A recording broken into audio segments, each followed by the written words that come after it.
Prendre du gobelet et lui mettre dans la charrette. Tu dois en avoir combien? 11. On fait chauffer l'eau, on prépare les gobelets et on enfile ses bottes de pluie. Une fois par semaine, tout au long de l'année, les élèves d'une classe de primaire et d'une classe de maternelle de Rallin sortent de leur établissement pour apprendre autrement. Avec leur enseignante, ils gravissent la petite côte pour arriver dans ce grand espace de verdure. Déjà sur le chemin, on en profite pour revoir sa géométrie. Un CP peut-être qui peut me montrer un triangle. Allez, vas-y. Vas-y, fais le tour avec ton doigt. Cours de sciences, exercices de vocabulaire, apprentissage des mathématiques, ils y poursuivent leur apprentissage avec des ressources inépuisables. On n'est plus sur la feuille, c'est concret. On leur propose des actions concrètes, chercher des fruits. Un rendez-vous hebdomadaire que les enfants attendent avec impatience. On voit la nature et comme ça on prend un peu l'air. On apprend et on fait des jeux. On essaye de trouver des trucs rugueux.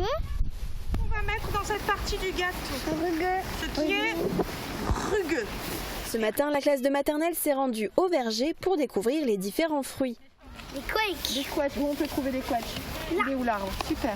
L'école du dehors les sensibilise également à la biodiversité, au respect de la nature. Cela fait 3 ans que ce projet d'école du dehors est mis en place à Rallin. J'ai choisi de faire ça pour que les enfants soient plus près de la nature, qu'ils interagissent plus, qu'ils soient acteurs de leurs apprentissages. Une initiative qui s'étend encore au sein de l'établissement, qui a bénéficié du label Éco-École.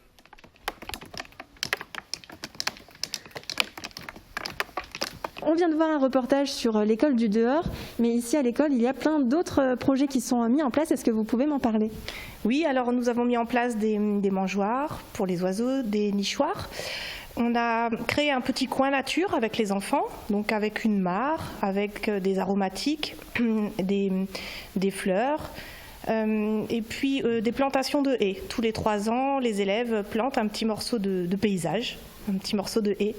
Et qu'est-ce que ça apporte justement aux enfants d'apprendre dans cet environnement? Alors déjà, c'est un petit lieu de vie agréable. Pour leur récréation, ils vont dans ce coin nature.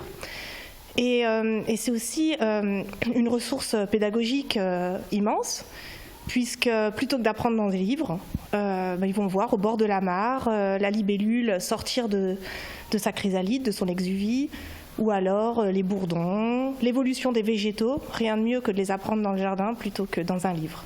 Est-ce que vous avez d'autres projets dans ce sens à venir? Oui, alors cette année, nous allons travailler sur les abeilles. Donc je pense qu'on va faire des abris pour aider les abeilles solitaires et pour sensibiliser les enfants aux abeilles qui, comme on le sait, est une espèce qui est en voie de disparition. Et justement, pour récompenser tous ces projets, l'école de Rallin a obtenu le label Éco-École. La pose du drapeau aura d'ailleurs lieu le 16 octobre prochain.